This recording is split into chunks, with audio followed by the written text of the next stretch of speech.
My test.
Dr. Arunima, please start.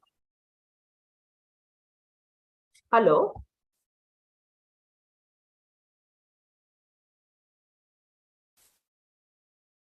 I will start my session. Hello. Please start. Okay. Hello. Hello. Hello, we can hear you. Yes, We I'm have come to starting. the- Yes. Okay. You. Good morning. Can you hear me? Yes, Miss Arunima. Good morning. Good morning. Yes, We- we can hear you. Good morning, everyone. Warm welcome from Bardhaman Medical College. Thanks for giving us the opportunity to organize this session. Our session will be on medical education, use of technology to make teaching learning sessions enjoyable. Strategies need to be adapted to make teaching learning experiences enjoyable to motivate the medical students to learn. Introducing innovative teaching learning strategies may motivate young learners to develop self-directed learning skills, and this may have a positive effect on healthcare outcomes in the future.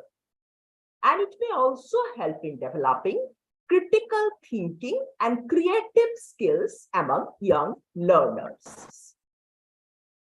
Learners advocate that teaching practices might be improved through carefully designing active learning sessions that may change students' minds regarding the relevance and value of teaching learning sessions. Medical students and doctors need to be lifelong learners. We have tried to implement a few teaching learning strategies with the help of technology in our institution to make learning enjoyable and motivate young learners to learn. In this session, we will try to demonstrate how to make students learn in small groups and effective management of 200 students by a single faculty member in a workshop. We will try to demonstrate the effects of the training first phase MBBS students in workshop mode using technological support. We will show how we have trained students in leadership skills and help them to learn stress management strategies. Active learning strategies were implemented in the workshops to motivate young learners to enjoy learning experiences. We have 6 presentations for our session. First, I will be presenting. I am Professor, Department of Physiology, Bardhaman Medical College. Our next presenter will be Professor Kaustav Naik. He is principal of our institution. Will be followed by Professor Shumanta Ghosh Maulik. He is professor and head of Department of Anesthesiology of Bardhaman Medical College. The next presentation will be by Dr. Kaushik Mitra. He is associate professor, Department of Community Medicine of Bardhaman Medical College. Then Dr. Partha Saduthi Sinha, resident of our department, will be presenting about self-directed learning, and Dr. Pushpa, madam, from Sri Lanka, Colombo University, will be presenting. So the first presentation is on group dynamics, faculty training, playing a fishbowl game using the Zoom platform.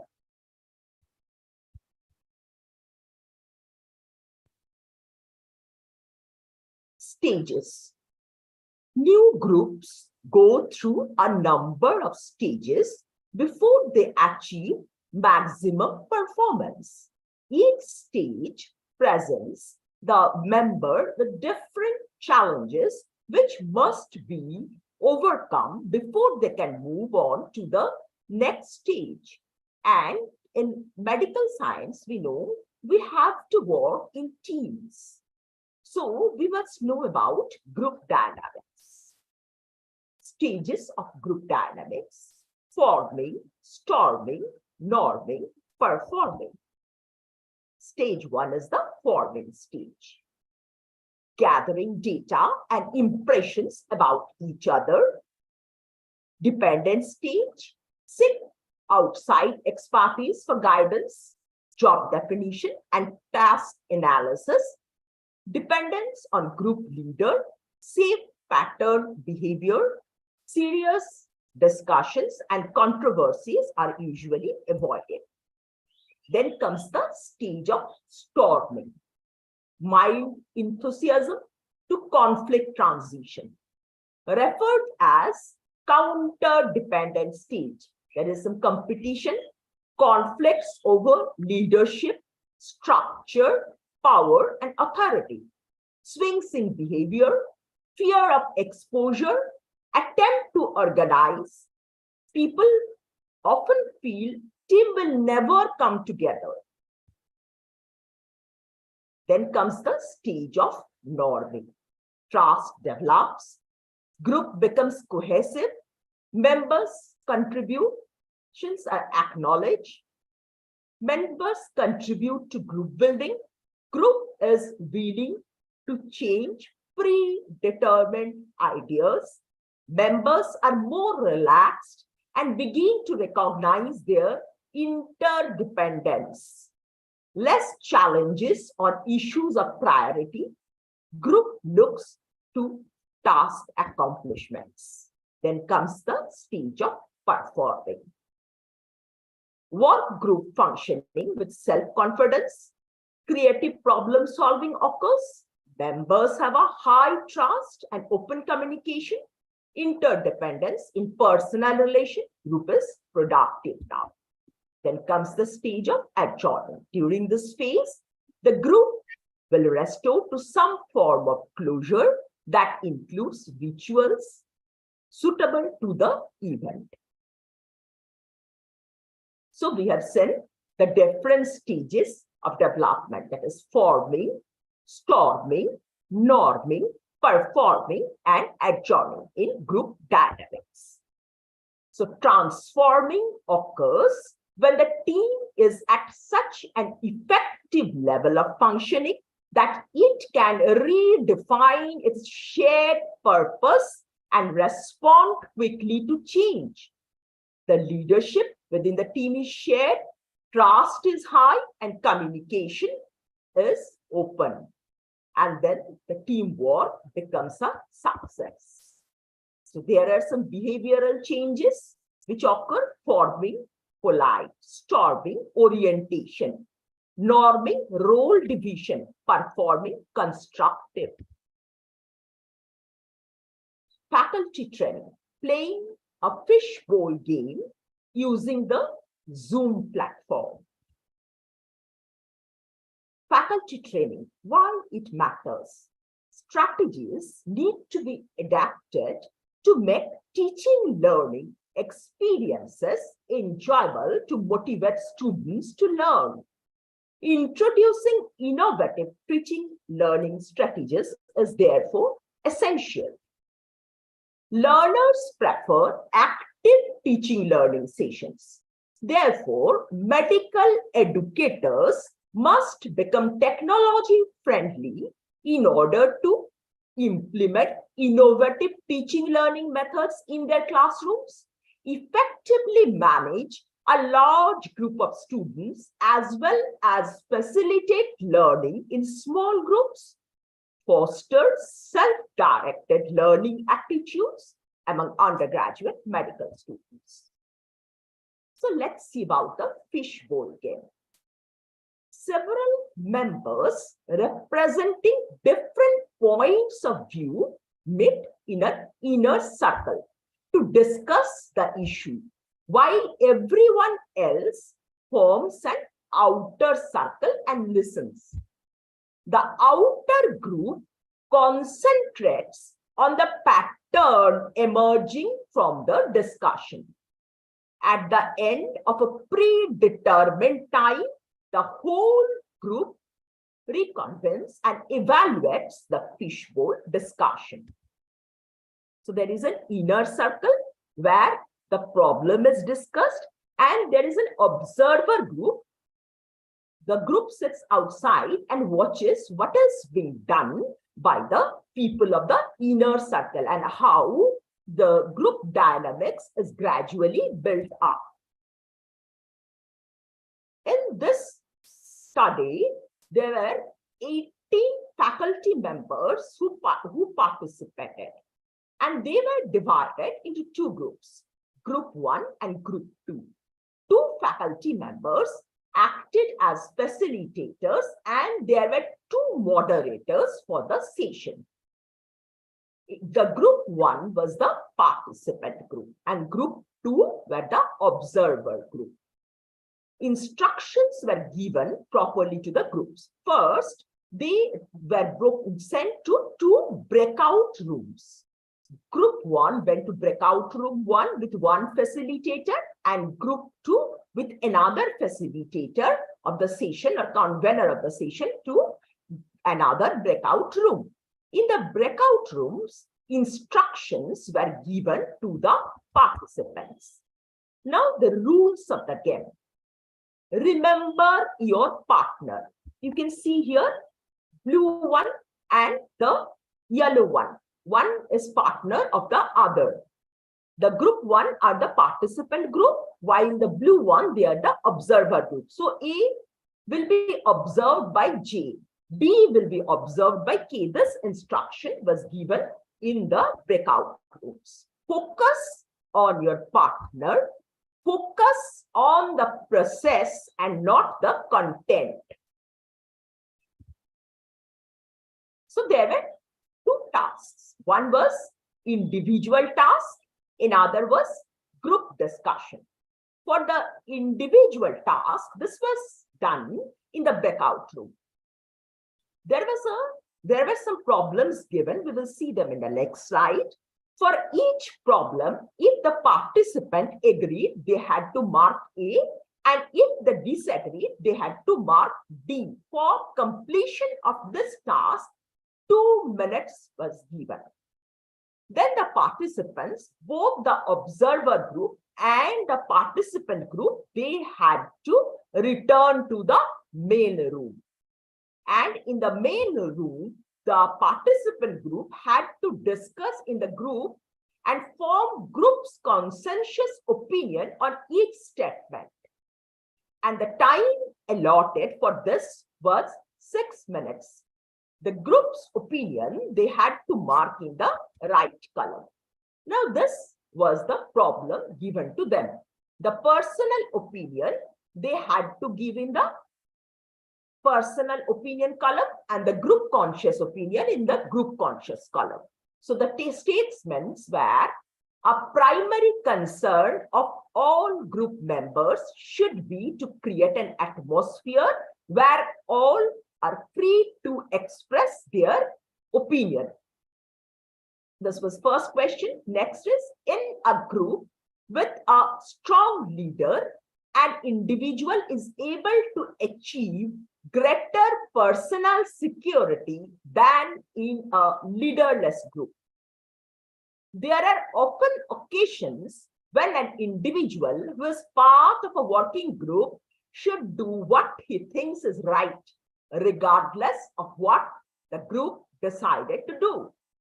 It is sometimes necessary to use autocratic methods to obtain democratic objectives.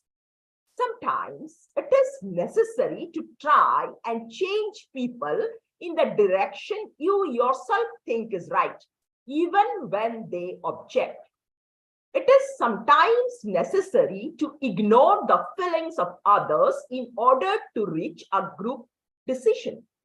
When the leader is doing his or her best, one should not destructively criticize. Democracy has no place in a military organization or Air Task Force for Infantry Squad. Much time is wasted in talking when everybody has to be considered before making decisions. Almost every job can be done by a committee, can be done better than having one individual responsible for the job. By the time the average person reaches maturity, it is almost impossible to have a change and participate in a group work. So the participants had to give their personal opinion initially, agree or disagree in the personal opinion column. Then the group discussed for 6 minutes and they came to a consensus and gave their opinion in the group consensus column. Now this was the observer checklist. Each observer checked each one participant. The checklist consisted of gives information, asks for information, gives opinion or suggestion, asks for opinion, gives suggestion, direction to other, asks for clarification, shows antagonism, defends or asserts self, interferes with group work for diverting discussion, gives help, acceptance, and positive reinforcement, shows satisfaction, laughs, jokes appropriately, disagrees, shows rejection, withdraws from group discussion, records the idea, summarizes, keeps time, demonstrates active listening, interrupts others. These were the observer checklist, and each observer had to mark against each participant. So now the second task. This was the first task. Now came the second task. Again, the participant group and the observer group were sent to 2 breakout rooms, and the facilitator informed the task and explained the task to the groups. Now the group 1 became the observer group, while the group 2 became the participant group. The problem was changed now. This was the task for group 2. Your group is an expert committee appointed by the dean to identify the problems of preparing the yearly competency-based curriculum at your college.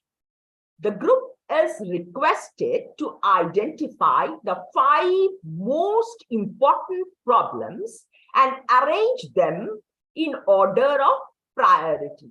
Time given was 7 minutes. Again, the same observation list was given, and each observer had to mark the participant he or she was allotted with. Now, the summary of the group dynamic session. Many of the behaviors that lead to poor group dynamics can be overcome if you catch them early. Now a whiteboard was opened in the Zoom platform, and in the whiteboard, each group had to summarize their opinion. A checklist was also given for that. Was there a problem that needed to be solved? Yes, both groups responded. Was a dynamic discussion made by the group? Yes. Was a decision made? Again, yes. Facilitating factor for discussion, deeper discussion and interaction, whiteboards, 2 conveners, discussion, group activity, facilitator support, interaction and group work, the fishbowl game itself, group activities, group dynamics, moderator of the session, the PPT content, group activity, good planning, and group discussion. Now the hindering factors for discussion: weak leadership, excessive deference to authority, blocking. Now character of group members: aggressor, there was no aggressor, no negator, withdrawer, yes, there were withdrawers, recognition seeker, joker, groupthink, pre-riding, nil, no participant were like that. Evaluation apprehension was there. There was some confusion in the process of group activities, insufficient time, technical issues, technical glitches, internet issue, internet connectivity, unaware and unprepared for the session, instructions were not clear and intimated in advance, difficulty faced in presenting through Zoom, technical issue, unfamiliarity with software, the session was clumsy and confused. So we can see from the feedback we received from the participants that technical issue and lack of awareness with the technology was causing lots of problem for the faculty members. Smoothing factors for discussion, strategies for improving team dynamics, know your team, tackle problems quickly with good feedback, define roles and responsibilities, break down barrier, focus on communication, pay attention. All these were written by the two groups in the whiteboard. So the group dynamics was properly followed by group 2, while group 1 faced a few problems. So we can see from the feedback, the factors that facilitated learning and the factors that hindered learning. We have already discussed them, and we can see that technical support, technical problems, unfamiliarity with the software, difficulty faced during presentation in Zoom platform, where the issues felt that demotivated the faculty members into adapting these processes. So feedback, suggestion for improvement was given, can be more crisp and time management, and they need some prior intimation and prior technological support and pre-planning for these sessions. And there was a gap between pre-session activity and the session activity. They needed better preparedness and also wanted prior hands-on practice on Zoom operations. Maintenance behavior. Each group needs social and emotional support to be effective. Some members of the group will take the lead in providing this support, which consists of the following, that is, encouraging, improving group, harmonizing, compromising, gatekeeping, and standard setting. Self-interest behavior. This function displayed by some individual members generally takes away from the group performance and affects task achievement at the expense of the group. Activities that identify self-interest behavior are as follows: dominating, blocking, manipulating, belittling, and splitting hairs. Relevance and applications. Managing projects, small group teaching. We all know problem-based learning, case-based learning, seminars, bedside teaching, day-to-day work in administrative activities, departmental meeting. All these require group dynamics. So it is very difficult if we have to do some individual tasks. But with a group task, it becomes easy. Thinking out of the box. Thinking out of the box is to think differently, unconventionally, or from a new perspective. Small group teaching, dissections, demonstration, practical sessions, seminars, tutorials, workshops, bedside clinic, problem-based meetings. So what is small group teaching? Planned and organized face-to-face interaction carried out in a democratic manner among members of a relatively small group, which is formed with a common purpose of achieving a specific learning objective. Virtual groups, these are online. Advantage of small group teaching for students: communication skill, listening, public speaking, presentation skills, social skills, ability to work in a team, collaborative learning, awareness of one's strengths and weaknesses. Advantages of small group teaching from teacher's perspective: opportunity to understand students better, immediate feedback on student learning and teaching learning process, and flexibility. Limitations: time consuming, resource intensive, requires motivated teachers, awareness of group dynamics, preparedness of students. What is the role of teacher in small group? One is manage time, process, and group dynamics, create motivating environment, maintain interest and task focusing, facilitate discussion, resource person, and the evaluator. Skills required for effective small group teaching: knowledge of group dynamics, planning of interactivity, questioning skills, communication skills, listening, responding, facilitating skills, critical thinking, balancing the interactivity and content to be taught. Challenges: small group teaching can be ineffective if carried out without teacher awareness, motivation, and involvement, proper planning and time management, student involvement and participation, student inhibited lack of communication skill, inferiority complex language problems, or quiet personalities, student preparation, hostile environment. Conditions for successful small group teaching: good preparation foresight, knowing the group, knowing the subject, structuring learning, having aims and objectives for each session, providing adequate resources for learning. Other strategies for engaging students in small group: crossover, rotating trios, jigsaw, think, pair, share, brainstorming, rounds, circular questioning, snowballing, syndicates, fishbowl, role play. So in summary, learners prefer active learning sessions.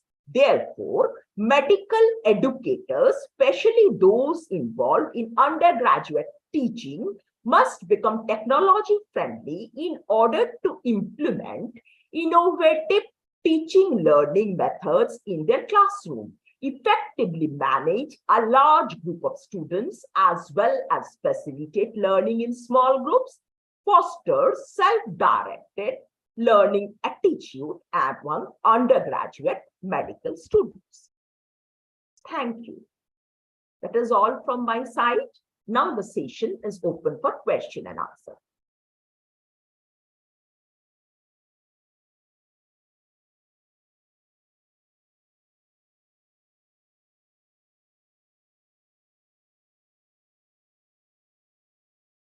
Our next presenter will be Professor Kaustab Naik, Principal of Bardwan Medical College, West Bengal, India. Over to sir for the next session.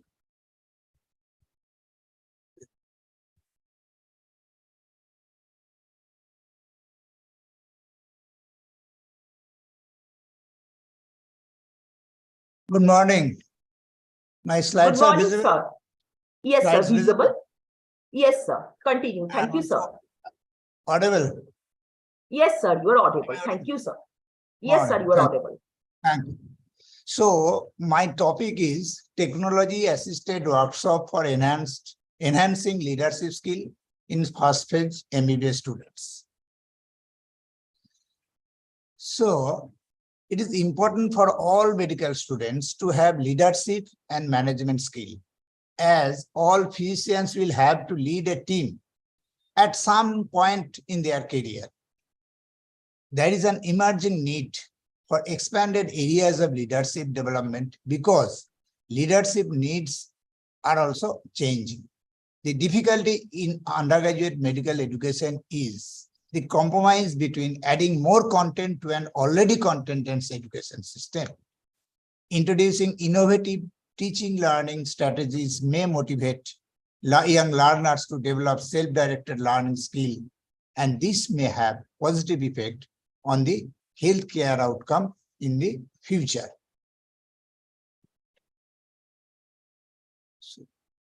So see, these are the leaders of tomorrow, and these are our first page students. Now the material and methods. Study population, as I have already told. These are the 145 first page MBBS students currently studying in this institution. Students are asked to divide themselves into groups of 20 and choose a name for them. An interactive workshop was done and duration was 3 hours. On leadership development was conducted. And both online and offline platforms and synchronous as well as asynchronous sessions were used to conduct the workshop. So the task, there are 2 tasks. Task 1 was that students had to play a fishbowl game. That already you have heard from Professor Chaudhary. And each group was divided into 2 observer and participant team. A problem was given to solve, and observers were asked to mark the participants by following a checklist. And task 2 was that students were asked to justify the names of their own groups and write why they felt that this name is important in the medical field. So at the end of the workshop, the facilitator elucidated the different stages of group dynamics: forming, storming, norming, performing, and adjourning, already vividly discussed by Professor Chaudhary, and how a team can perform a task successfully with an analysis of the session. This was observed.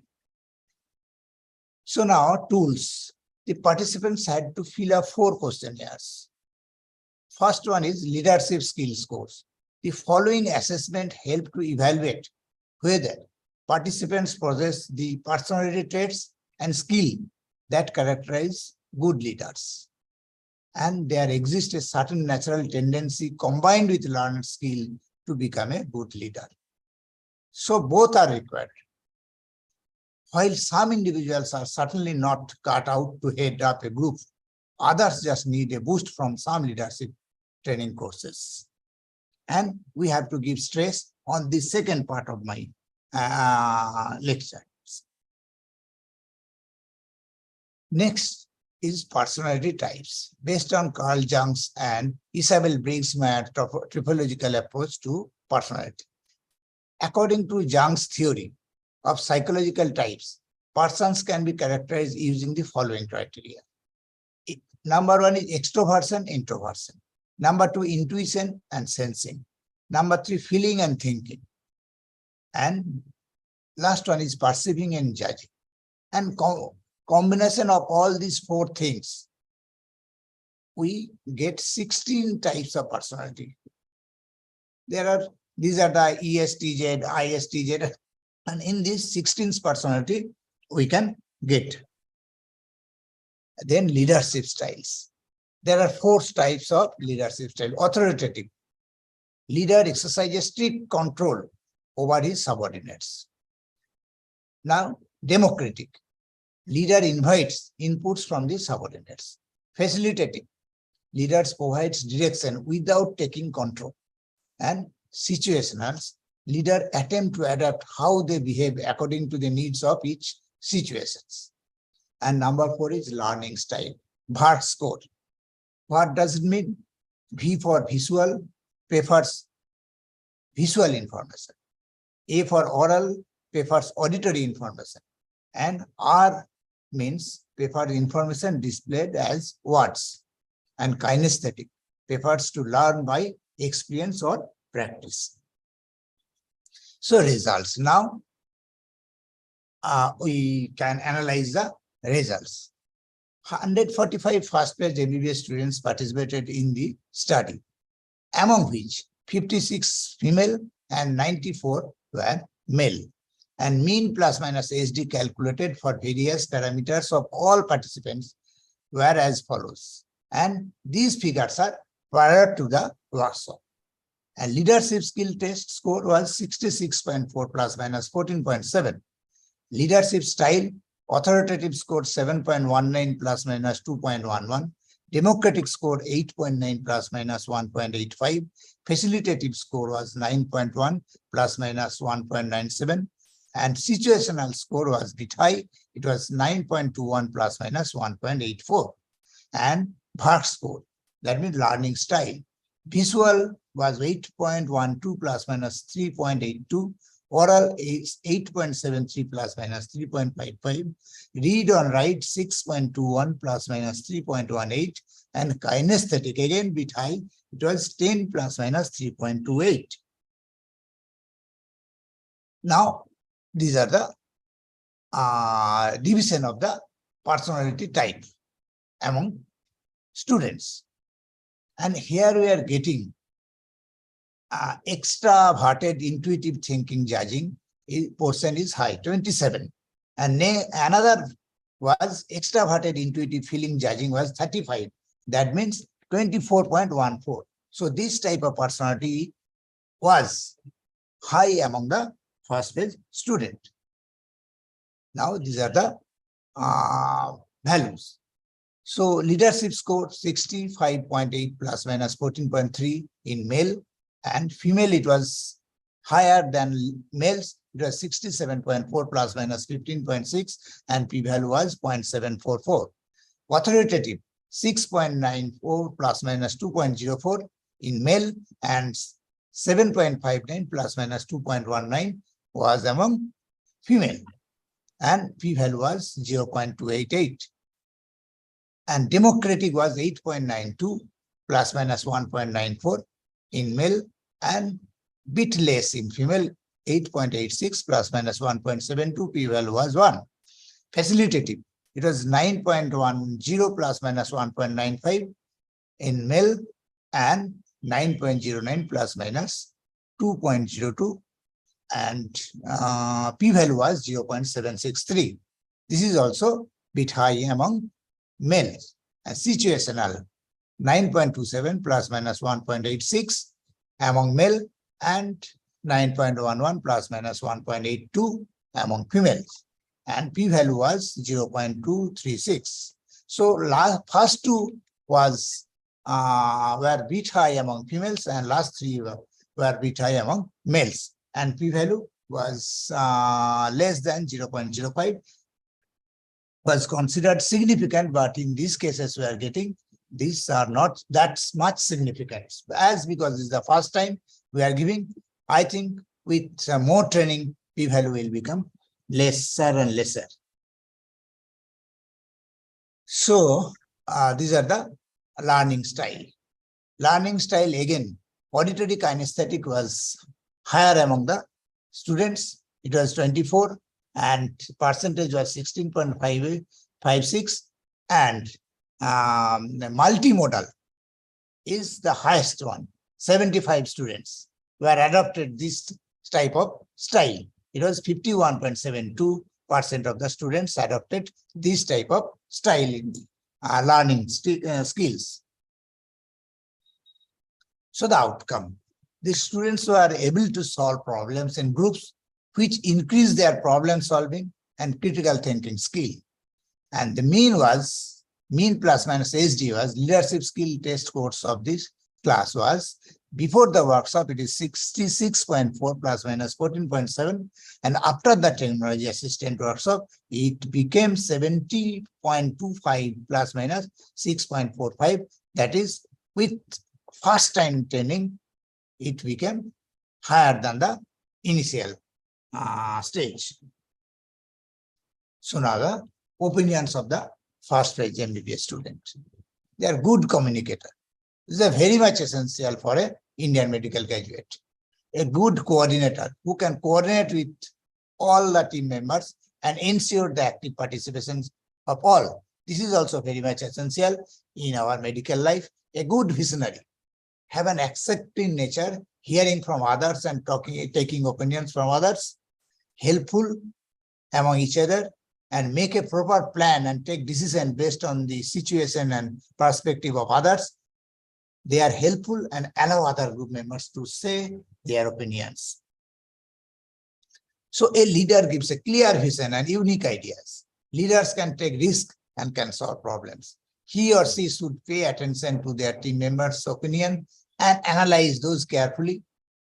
In conclusion, he or she should become polite and generous. And a leader is a motivator, a pathfinder, and a backbone of a team. A leader should be generous, energize, and motivate the team members, cooperate with the team, and take decision after taking consent from the group. So now discuss. These sessions help the students to solve problems in groups, think critically regarding the problems, and they could apply their creative skill. And all groups were asked to justify the names suggested by them for their groups and significance of these names in medical field. So now the group, name of the group, synchronizers. And they were asked why you have kept this name of your group. And they said, synchronizers suggested that in the medical field, there are multiple specialties that need to work in a synchronized manner for better outcome for patients. And this was the reason for choosing this name. Very well said by them. Now, another group was flamingos.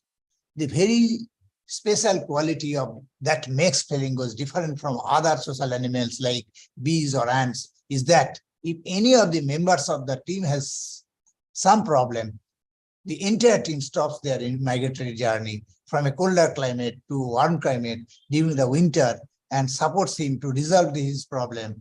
They never leave any other team members in trouble, even when they have to travel a lot for survival purposes in the winter season. So the special behavior of flamingos has inspired all of them very much to work as a team, which is very much essential in medical field. Similarly, as medical professionals, the main goal is to save patients' life. And during this process, we have to look after our own team members also, because if any member of the team is unable to perform his or her duty appropriately, we can even lose a life of a patient. Now, kamikaze is a Japanese word that means divine wind. It was the name of an air force involved in World War II, which created havoc in the US Army. And this army consisted of fearless people who could keep cool even under highly stressful situations, which is exactly what they want their team members to do in the future.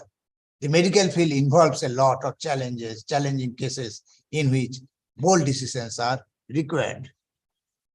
And Super 20. The name Super 20 bears a magnificent elegance in itself, which in turn gives its team members a strong sense of unity, highly reliable, committed, and flexible members of the team. A team can function only when the members are actively involved in its undertaking, backed by a highly authoritative, encouraging leader. And this is possible only when there is unity.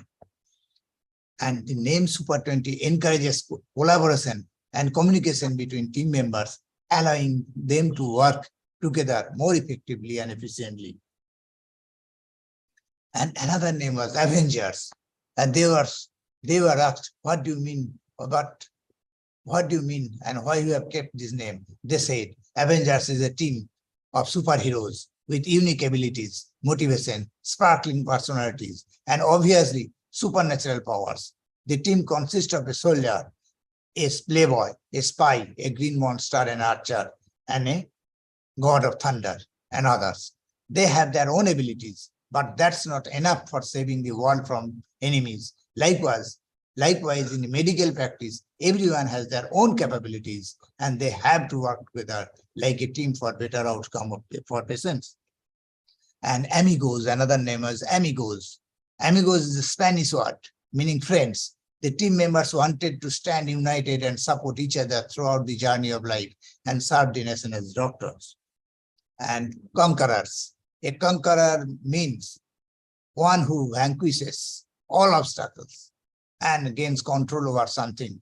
As medical students and would-be Indian medical graduate, the team members aspire to conquer all diseases which may harm mankind and obstruct the pathway of human suffering. And Illuminati, another name. of a group. The word illuminati is derived from the Latin word illuminatus, meaning to get enlightened. The reason behind choosing this name was that since illuminati means to get enlightened, hence the name will motivate team members to work as a team and remove all darkness of superstition and myth from society with the light of knowledge. The sign of the illuminati is a resemblance of perfectibility and promotes the idealism of humanity. Hence, the name illuminati also guides medical professionals to follow ethical principles in every sphere of life and not to forget that we are also just humans. And as a human, we have some duties towards our society, which we should perform with utmost honesty and purity. So, conclusion. Engaging students to learn leadership skill in technology assisted workshop motivated the young learners and made the teaching learning experience enjoyable for the learners as well as faculty members. The use of technical assistance decreased the number of faculty members, which is very much required now in Indian's perspective, needed to conduct workshop, and the whole batch of students could be controlled effectively. So these are our team members and future heroes which participated in the process of our study. Thank you. Thank you, sir, for your wonderful session. So we can see how well our students performed in the session. Now I will ask Professor Shumanto Ghosh Maulik to go ahead with his presentation. Professor Ghosh Maulik, please go ahead with your presentation. Good morning. Am I audible? Morning. Yes, you are audible, sir. Okay.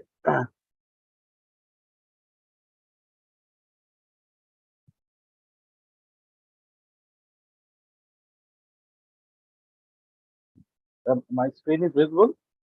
Yes, screen is visible.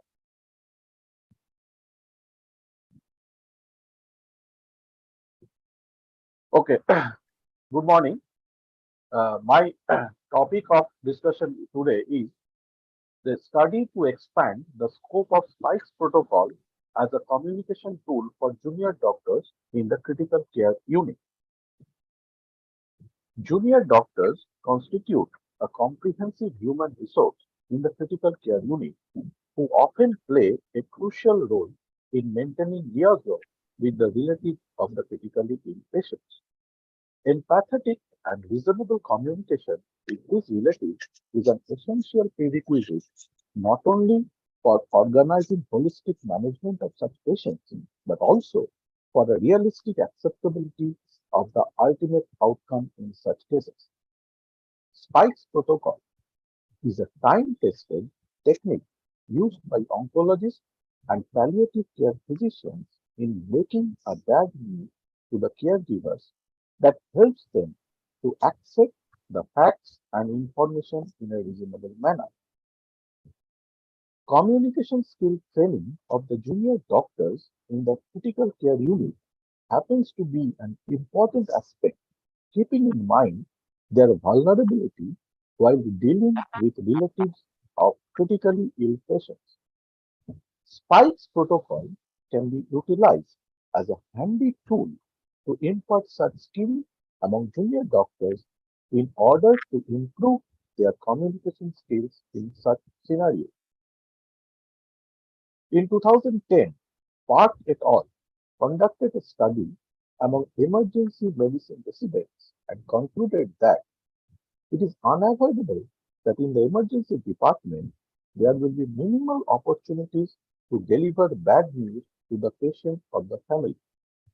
In the emergency department, the emergency physician has no significant past relationship with the patient or family.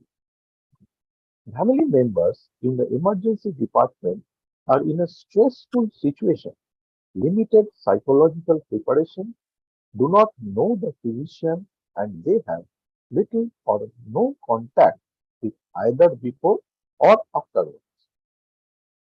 It was author's suspicion that if delivering bad news is done improperly, It can create ill will among the family and be detrimental to the grieving process.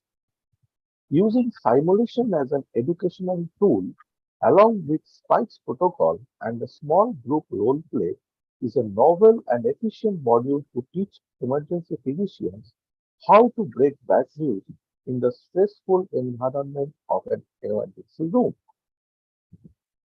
In another study in 2016, Philip Coutinho et al.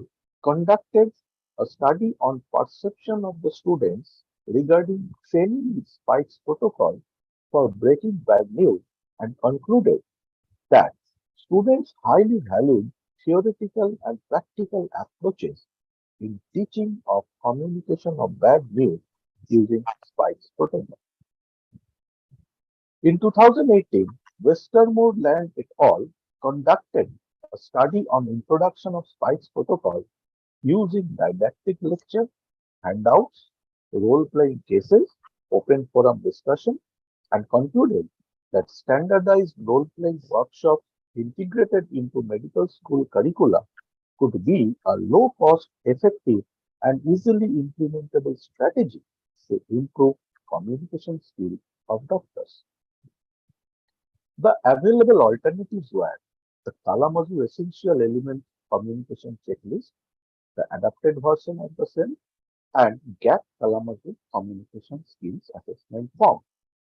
These three instruments have been used in undergraduate, graduate, and postgraduate medical education and other healthcare education programs nationally and internationally, as well as in various research studies. The advantage of Spike's protocol over others included that it was a didactic approach designed to deliver bad news related to cancer and others.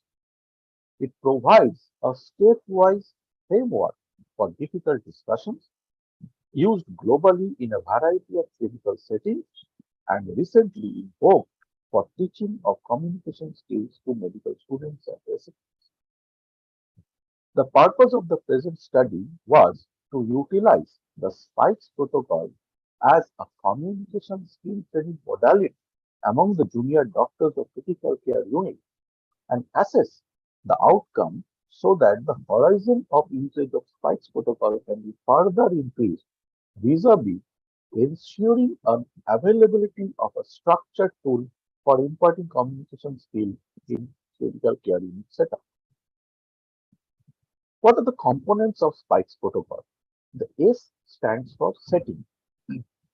Means that you ensure a comfortable, confidential room where you will not be interrupted and you offer to have another person present either in the form of a healthcare professional or the family member with the patient's consent. Next comes P, which stands for perception. This means the events that led up to now. You ask them what they already know or expect and spend some time trying to get them to say what the diagnosis is and identify any specific patient concerns. Then comes I, which stands for invitation. It means check if the patient wants to know the result now and would like a family member to be present. Then comes the most important part, that is the knowledge, which is denoted by K. It is the way by which we build up to the result, giving a warning shot. The diagnosis is given in chunk, that is a step approach. After every statement you say, you pause and wait for the receiver to ask the next question and then respond to any questions appropriately without providing any false hope or inaccurate information. Finally, E comes stands for emotions and empathy, where we acknowledge the reflect their emotions back, including body language. Don't try to solve their problems or reassure them. Just listen and summarize. Bounce their concerns back to them and expand on them. It shows that you are listening and conveying empathy. If there is a lot of silence, you can ask about their emotions. S stands for strategy and summary, where we provide a clear plan for next steps. For example, specialist referral, follow-up appointment, etc. Summarize and check the patient's understanding. Clarify any misunderstandings if required, and offer assistance to tell others. So the research question was, does training of junior doctors posted in critical care unit with spikes protocol improve their communication skill in dealing with relatives of the critically ill patients? The objectives were, at the end of this training, the junior doctors will be able to recognize the scope of spikes protocol for communication in critical care unit, demonstrate effective communication skill in critical care unit, and finally, perform effective communication with the legally appropriate representatives in the critical care unit. It was a longitudinal interventional study which was done in the Department of Anesthesiology and Critical Care at Burdwan Medical College, Burdwan, West Bengal. The study population included junior doctors posted in the critical care unit on rotational training for the first time, including internists, house physicians, and first-year junior residents. It was a one-year study. After obtaining clearance from the institution ethics committee, on day one of the study, the junior doctors in the critical care unit were clustered in a group of 10 to 12 and were taken a pre-test with MCQ and objective structured clinical examination.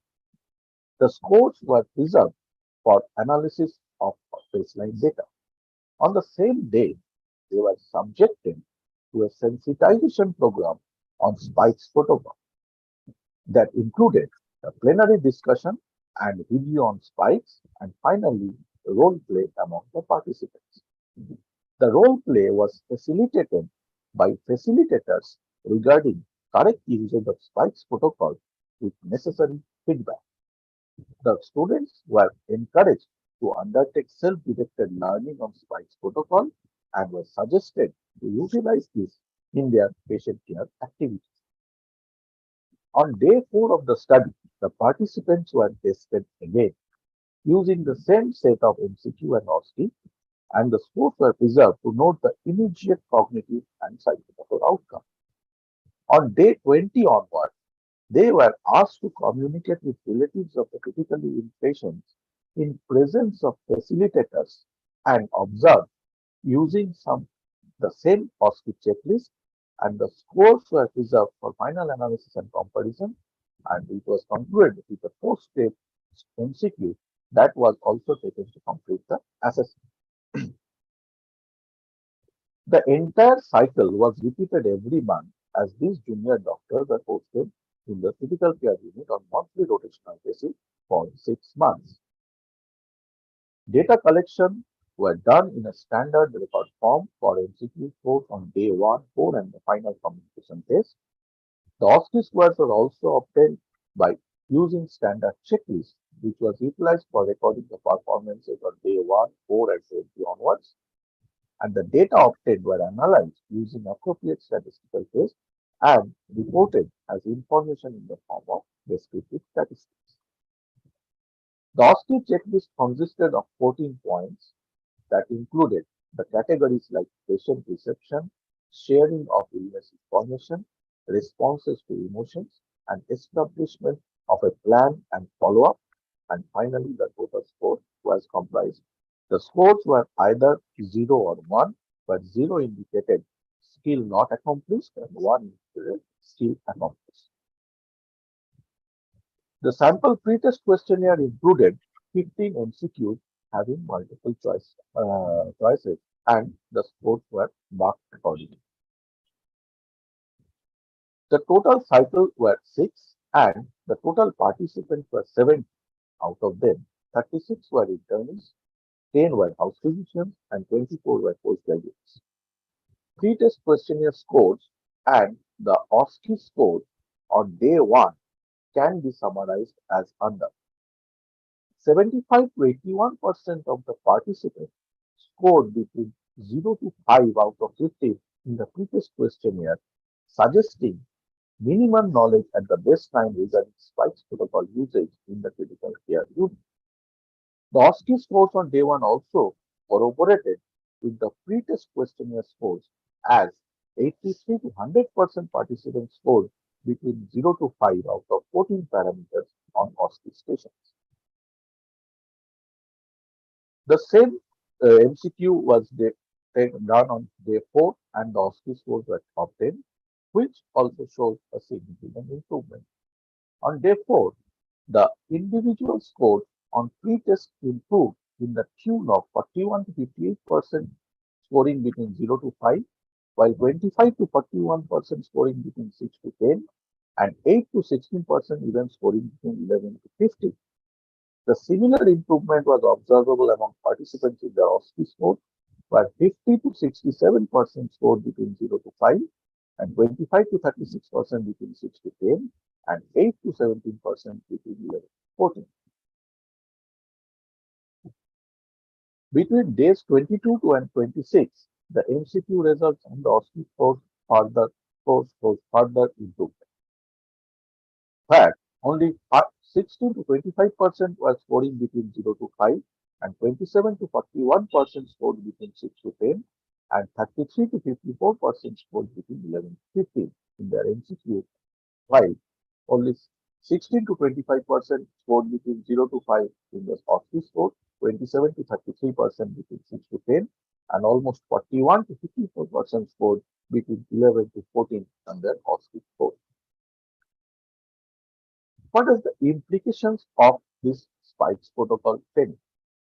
Mandatory training and practice of spikes protocol by junior doctors in the critical care units lead to a correct interpretation of intended communication by the decoder, in minimal chances of failed communication and misinformation about the patient's actual condition, lesser time to take treatment-related decisions by legally appropriate representatives, cost-effective utilization of available resources for the maximum good of maximum persons. The expected enthusiasm among junior doctors to accept this abstract training in a well-organized, structured pattern was visible. Attitude, ethics, and communication qualities became more objectively accessible. Overall perception of the caregivers regarding the standard of care became much more pragmatic, and expectations regarding outcomes was more rational and realistic, leading to a better patient-doctor harmony. So to conclude, spikes protocol can be effectively implemented as a method of training of junior doctors in the critical care units regarding communication with relatives of diabetic patients. Short-term training is also effective in inculcating significantly demonstrable changes in the behavioral skill of junior doctors. Further studies can be undertaken to establish this finding among various medical colleges. So these are my references, and thank you for giving me an opportunity to share in this broadcast platform. Thank you, sir, for your beautiful presentation. And now I will ask Dr. Kaushik Mitro to start with his presentation. Over to Kaushik for his session. Thank you, Dr. Chaudhary. Am I audible? Yes, you are audible.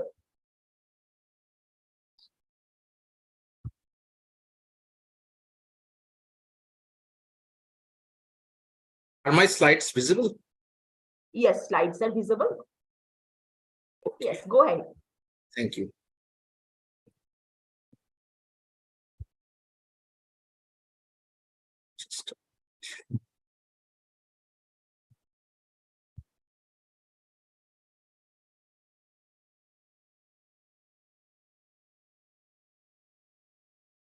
Kaushik, you are probably muted.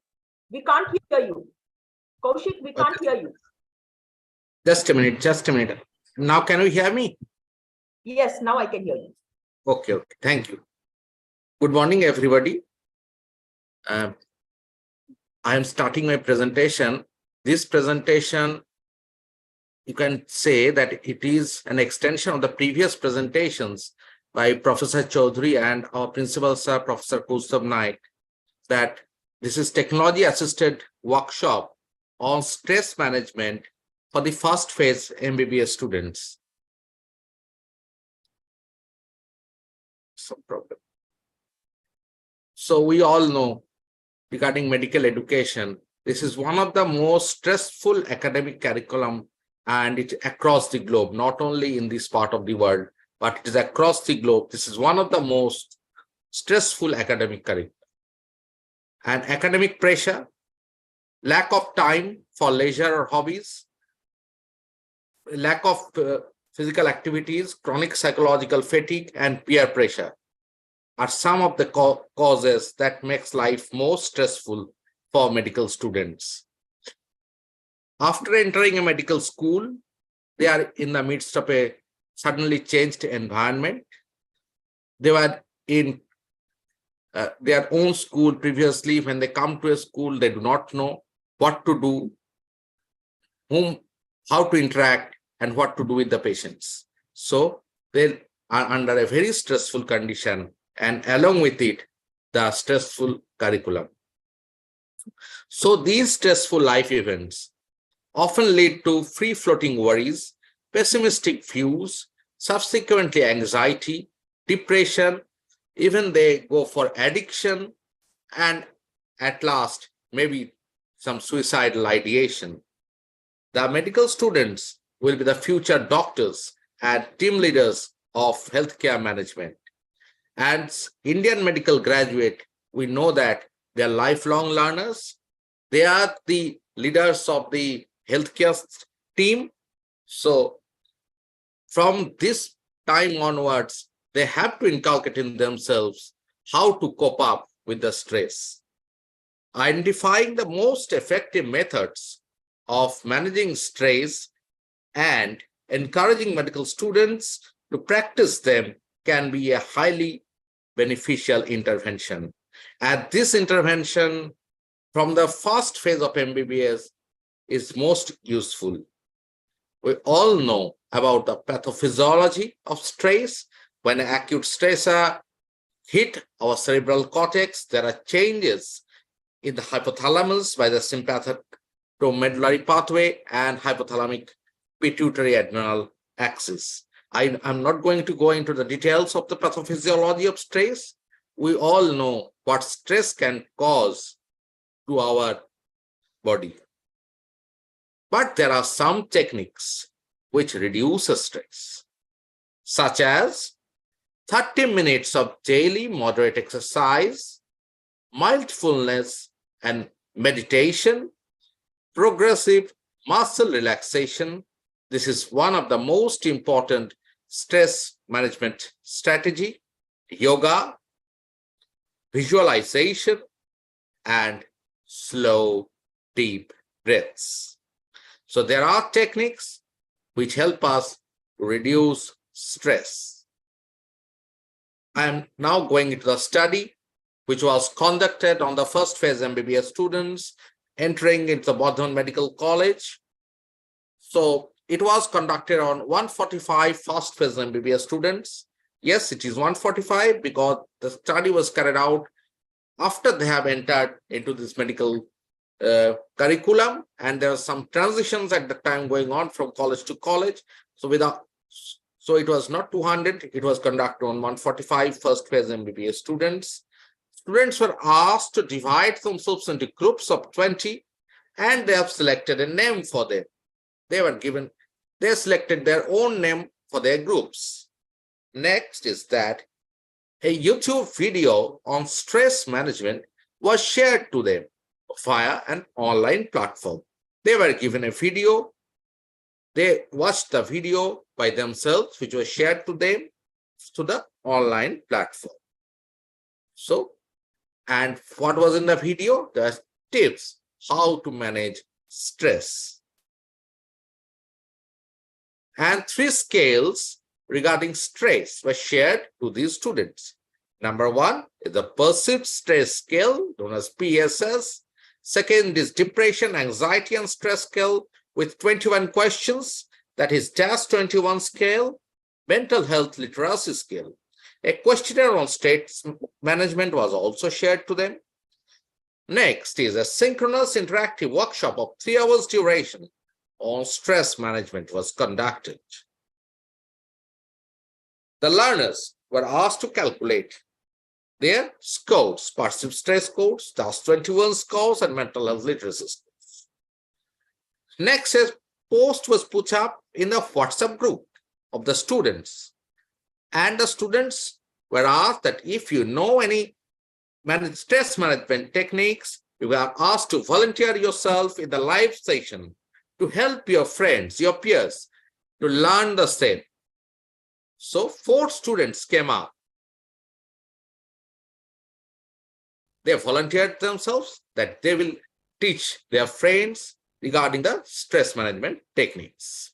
So the workshop. So the stress management workshop, it was conducted.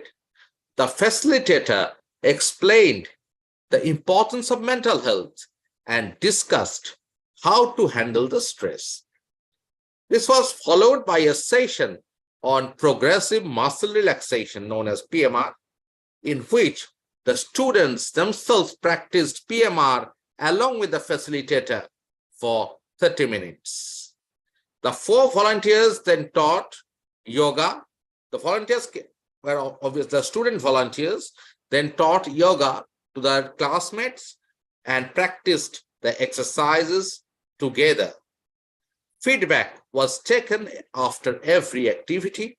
Again, a questionnaire was also given on stress management where scores were recorded. Now I come to the progressive muscle relaxation technique to reduce stress. It was created by an American physician known as Edmund Jacobson in the 1920s. That's about 100 years back. It was based on the theory that physical relaxation can promote mental relaxation. This is most important. If you are physically relaxed, you can be mentally relaxed too. So it is tensing a specific group of muscle for about 7 to 10 seconds. It will relax the muscles, gradually releasing the tension through again 15 to 20 seconds. Few examples of this muscle relaxation technique is you settle into a comfortable position, take in slow, deep breath through your nose, hold and release. Feel the sensation of relaxation as you breathe out. Next, we come to the forehead. Bring attention to forehead. Tense your forehead. Raise your eyebrows as high as you can. Hold it.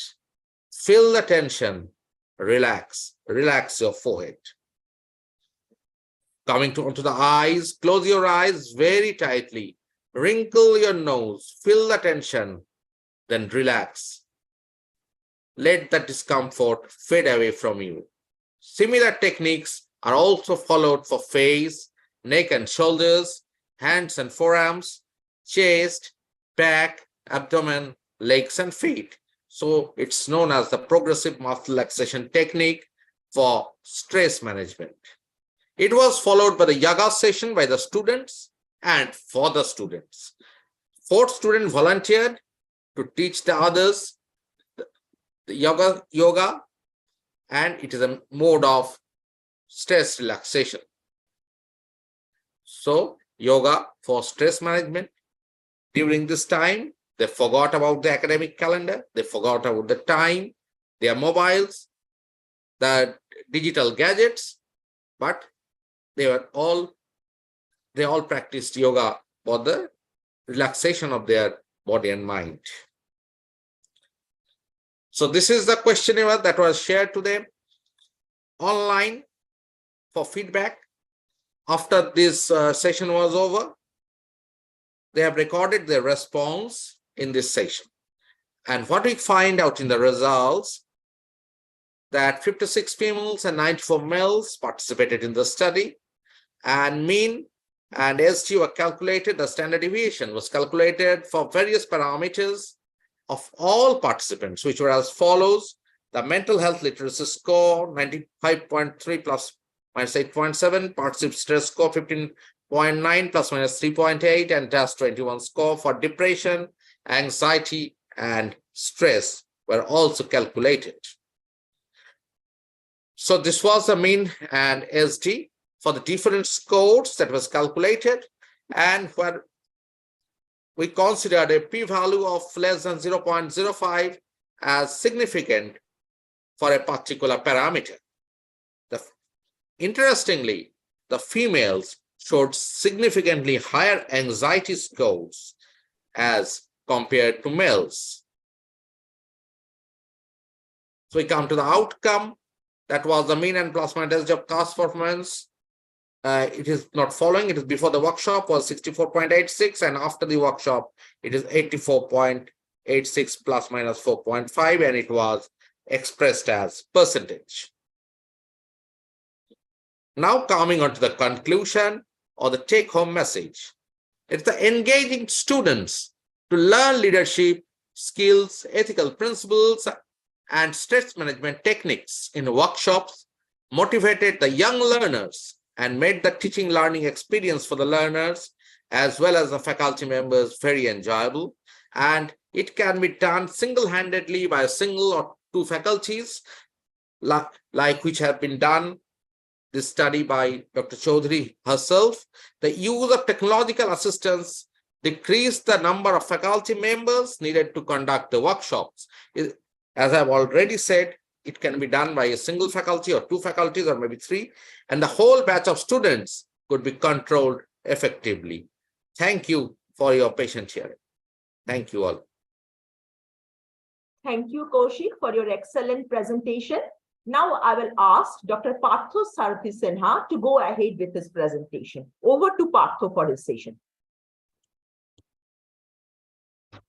Ma'am, I am visible and audible? You are visible and audible. Please share your Okay, screen. I am sharing.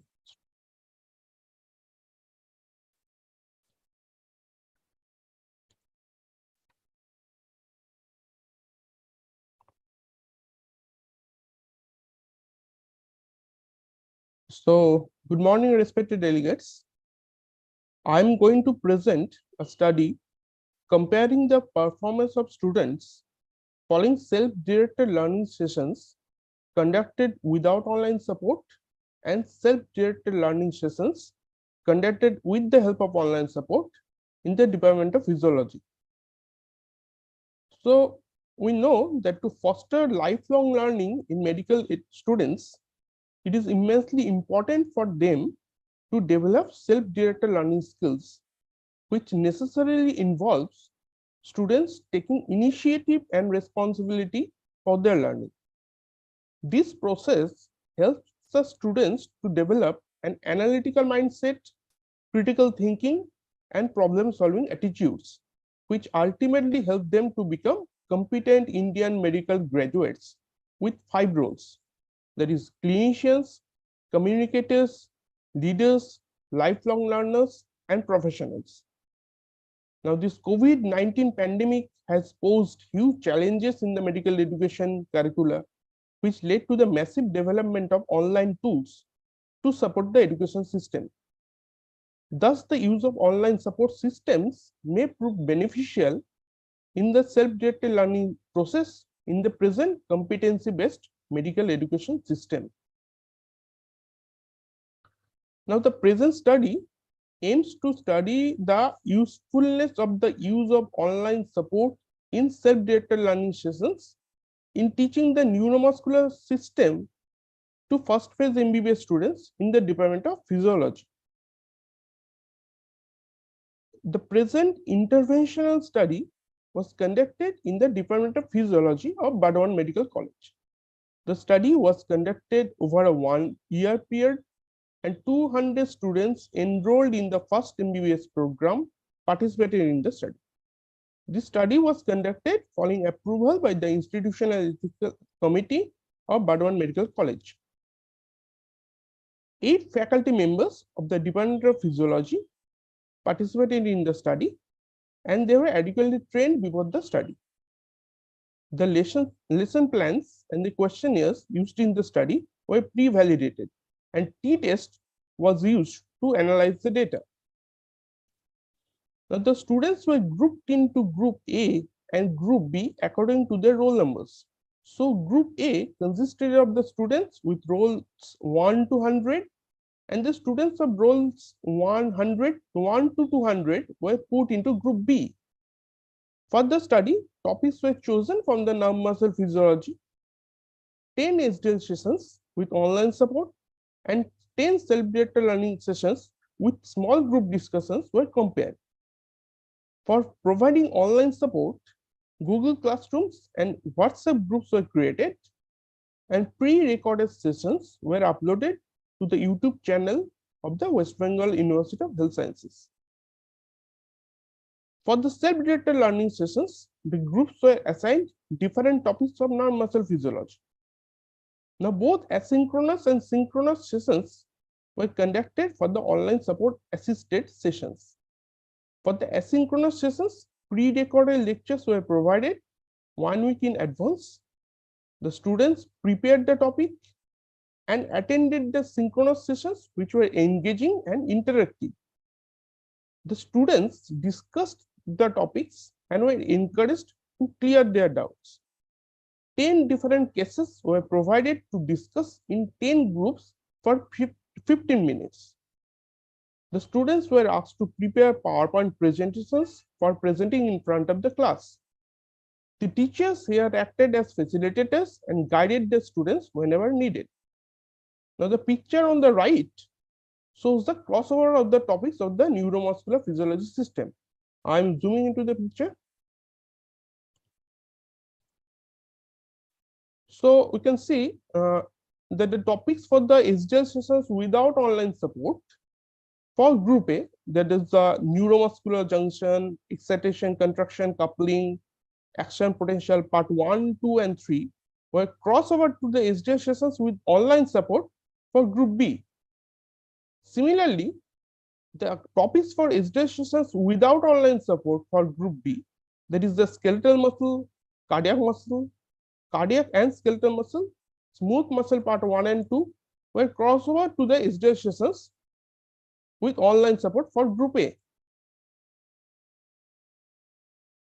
The students had to appear for pre-test and post-test MCQ examinations of 10 marks to be answered within 10 minutes. Google Forms were used to obtain the final feedback from both the students and the teaching faculty. The perception of students with regards to the usefulness of SDL was assessed and evaluated with the help of a pre-validated 5-point Likert scale, while a pre-validated 2-point Likert scale was used to assess the perception of the faculty members about the usefulness of SDL. Now, coming on to the results, the first slide shows the comparison of percentage of marks in pre-tests of both Group A and Group B. For both the groups, there was no significant differences between the pre-test for SDL sessions conducted without online support and SDL sessions conducted with online support, with p-values greater than 0.05, which is non-significant.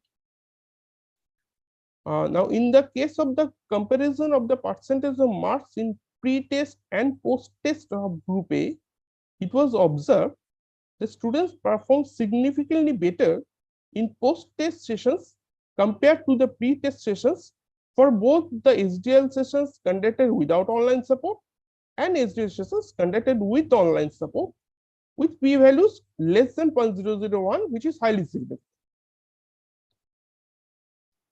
Now, coming on to the comparison of the percentage of marks in the pre-test and post-test of Group B for SDL sessions conducted without online support and SDL sessions conducted with online support.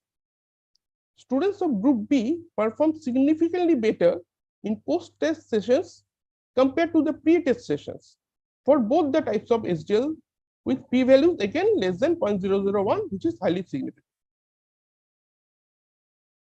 Here in this slide, we can see that a comparison of the percentage of the marks in post-test of Group A and Group B for SDL with online support and SDL sessions without online support. It was observed that the performance of students was significantly better in post-test sessions of SDL self-directed learning sessions with online support compared to the post-test of SDL sessions without online support. Now, coming to the comparison of the percentage of marks among male and female students in post-tests of SDL sessions with or without online support.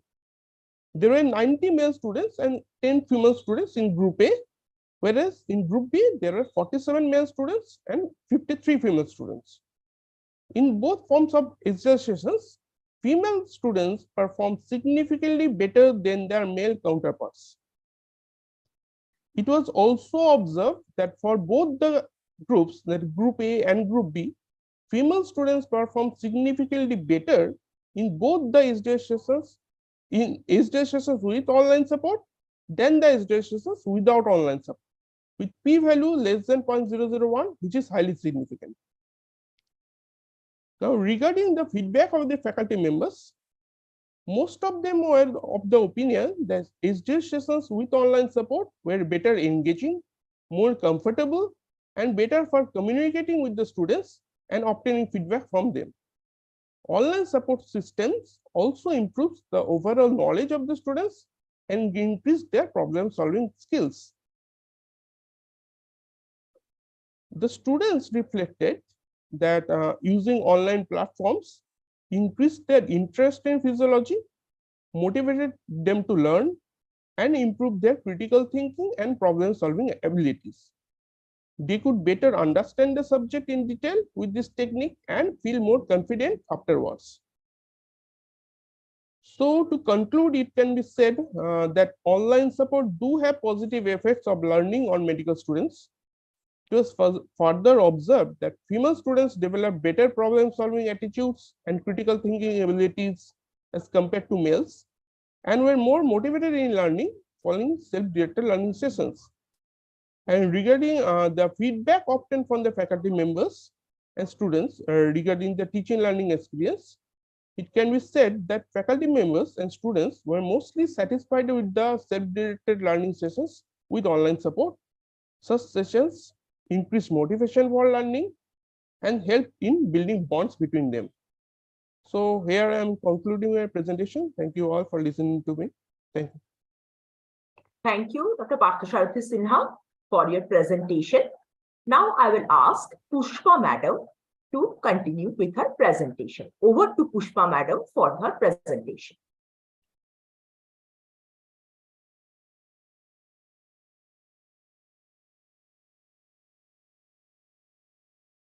Pushpa Madam, you are muted.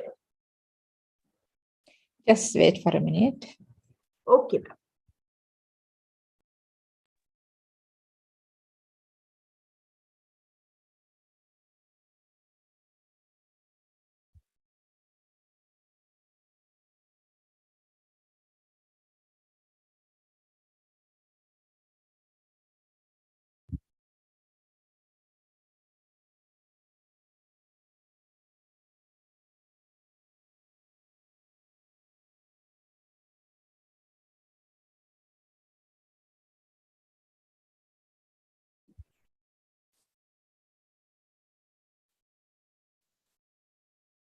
Good morning. I am Dr. Pushpa Pranatha from Sri Lanka.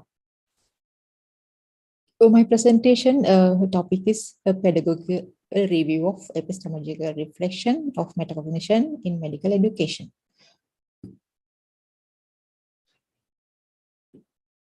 Presentation covers introduction, methodology, what could this study reveal, discuss their application, conclusion, and suggestions. The introduction, learning, what is learning? Learning is an outcome of higher order thinking process dealt with information, not random outcomes of representation of knowledge itself, but those outcomes from form a framework of beliefs, individuals interpret, accept or reject information, that is personal epistemology. actually that provides a context through which individuals interpret their environment to generate meaning and understanding. Epistemological understanding develops epistemic awareness. It is a cognitive development process in the real world, the problem solving. It is developed as a system of belief. This application in problem solving in medical education process through deliberate reflection. Deliberate reflection is a metacognitive process, actively planning approach, methodologically executing the reflection process itself, on diagnostic reasoning and learning with philosophical roots of the approach.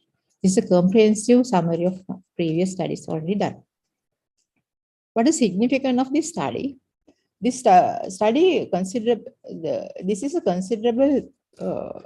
considerable research done on metacognition in various academic fields. However, throughout the literature survey for this study, no research revealing metacognitive strategies of durable learning was found based on Ayurvedic teaching. The study aims to take the first step in addressing the Ayurvedic teaching-based research on metacognition and epistemic theories. Literature survey. Several studies reveal the rationale for conceptualizing epistemological awareness at the metacognitive level in modern literature. Describing the nature of this construct and explaining how this directs methodological choices for research as well as for education programs have been discussed in the aspect of metacognition. In Ayurveda literature, comprehensive findings of epistemological concepts and the learning strategies of theory and clinical application not only confines the chapters, but in specifically focused with relevant study units on main three Ayurveda compendium. The objective of this study to explore the rationale for conceptualizing epistemological awareness of the metacognitive level on deliberate reflection in medical education. The methodology, comprehensive search, several studies have revealed the comprehensive search and a review was conducted across online journals.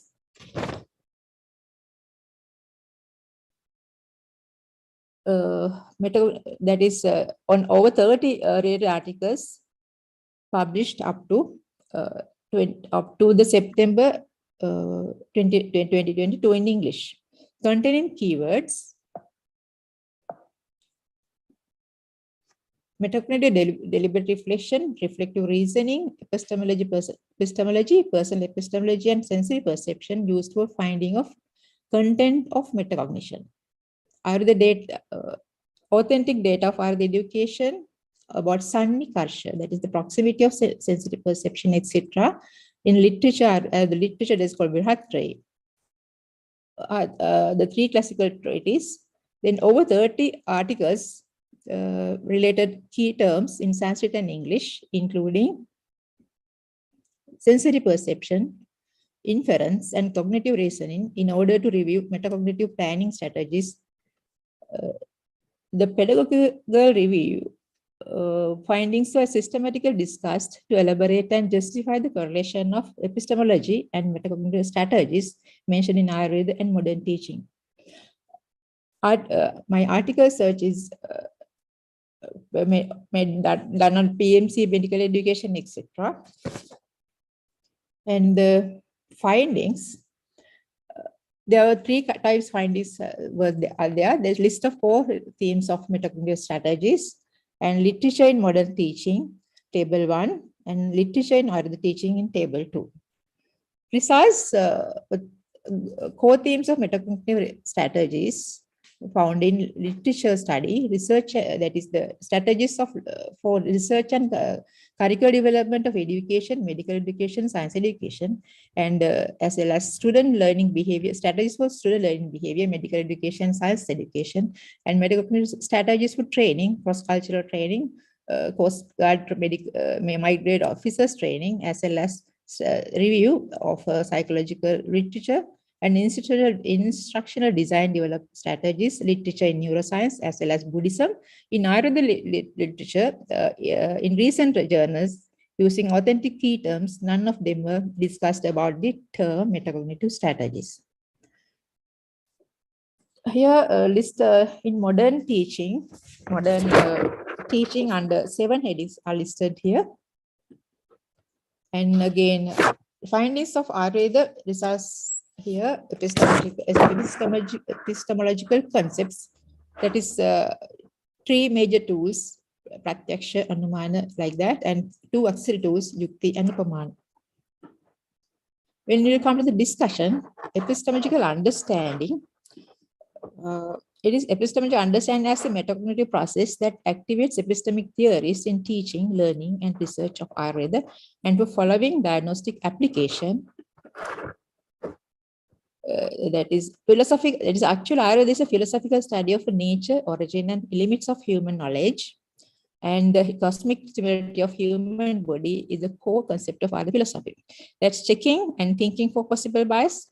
Seeing the illness from patient's perspective, assessing what knowledge is required about treatment options are discussed here. Actually, those activates epistemic theories.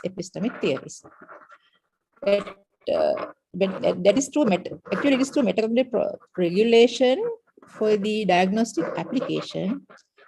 First, we think about reflection is the metacognitive tool that turns our experience into learning.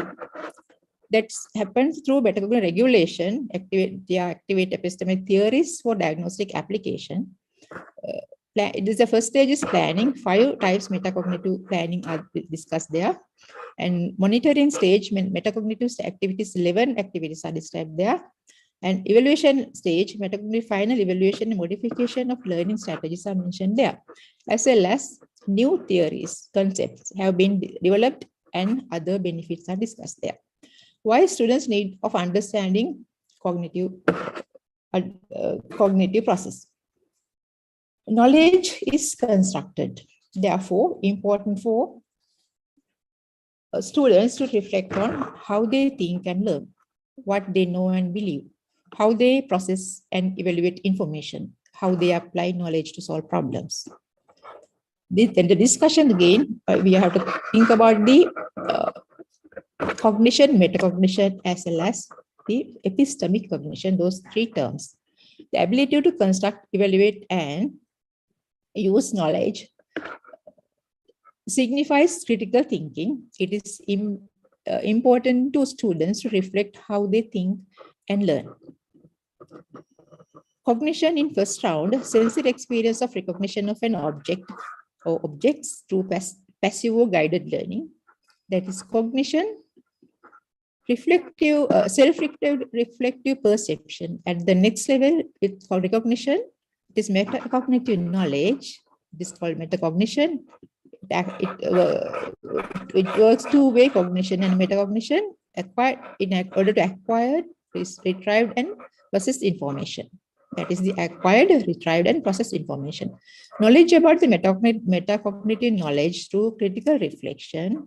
That is critical thinking for solving ill-structured problem, not having signal and unequivocal solutions. It is a deliberate act of evidence-based logical reasoning. That is epistemic cognition. It is actually works on metacognition and as well as epistemic cognition. Actually, deliberate reflection is important in the teaching and in the learning process to successful development of thought process and epistemic cognition.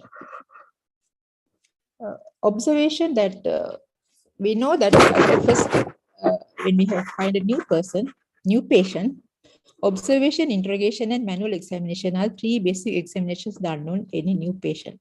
At the start of patient examination, patient characteristics are taken out of, which results in immediate recalling of prior knowledge. That is cognition. This results 19 types of instant determinative knowledge by using first epistemic reflective tool, that is cognizing. Tool one, cognizing sensory recognition process produces 3 sensory proximity from the ear and 4 sensory proximity from the rest of the organs, that is 19. Epistemic tools are mind-related and are knowledge validating tools which are developing epistemic theories. Using 5 tools listed here, which are associated with sensory recognition, knowledge validated for present, future, and future times as are produced. Using hypothetical construction, proved knowledge using 5 syllogisms is developed. Then monitoring, see the third one here, authoritative scriptural testimony, monitoring the reflection through textual knowledge produces the authentic knowledge, which makes the clinical reasoning process logical and mature pattern of recognition. And again, the analogy and the comparison, presumption or implied meaning produces rest of that. There is a rest of accessory tools which produces such type of knowledge, analogical knowledge as well as presumption knowledge. That is in that way, metacognition processes as well as epistemic cognition also processed. Knowledge powered, proved by all these tools solve ill-defined problems in the real world or clinical based, and when there is not having signal and unequal solution, since this clinical reasoning ability network the considerable amount of knowledge.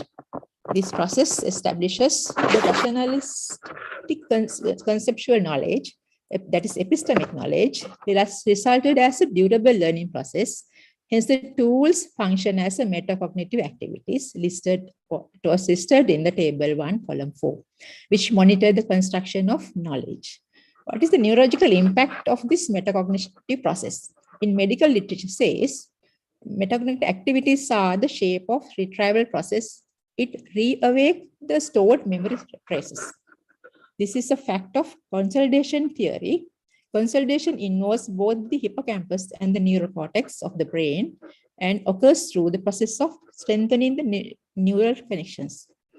These neural pathways are thought to be restructured by repeated retrieval of same information, which may result in changes in the synapses between neurons, in neuronal protein synthesis, and perhaps in membrane potential of the neuron.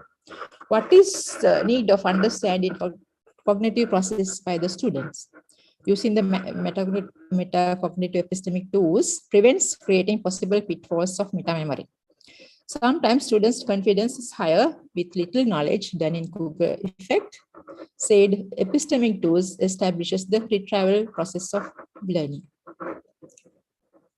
One important rule here is using mental faculties should not be exhausted and protect mental health. Therefore, it is advised to become mindful and in reflective practice. When we come to the conclusion, deliberate and space reflective prevent pitfalls for meta memory and Dunning-Kruger effect, improving performance in formative and summative examinations. Reflective thinking with mindfulness enhances the metacognitive ability. Considering the benefits of metacognitive process, practice using epistemic tools has to teach in medical course modules. Suggestions. Organizing interactive activities and assignments are essential. Translate authentic knowledge in Sanskrit to simple, easy to understand language. Thank you. These are my references. Thank you very much for facilitating me to participate as a presenter in your STEAM seminar. Thank you very much. Thank you, ma'am, for your presentation and participating in our session. So now, madam, please stop sharing your screen. Yeah. So now I will conclude the session. Thanks to all participants for sharing your thoughts and views with us. Is my screen visible? Yes. Yes, so madam. we have used this session as a session for medical education, and we have used technology to make teaching learning experiences enjoyable. We thank the organizers of APAN 55 on behalf of Bardhaman Medical College, West Bengal, India, for allowing us to conduct this session. And so we had 5 presentations from our college where we have tried to demonstrate group dynamics, importance of leadership skills, teaching communication skills to young learners, importance of stress management, and self-directed learning skill development in young medical students. In summary, learners prefer active learning strategies. Therefore, medical educators, especially those involved in undergraduate teaching, must become technology friendly in order to implement innovative teaching learning methods in their classroom and effectively manage a large group of students and facilitate self-directed learning. With that, big thanks from Bardhaman Medical College to the organizers of APAN 55. Thank you so much.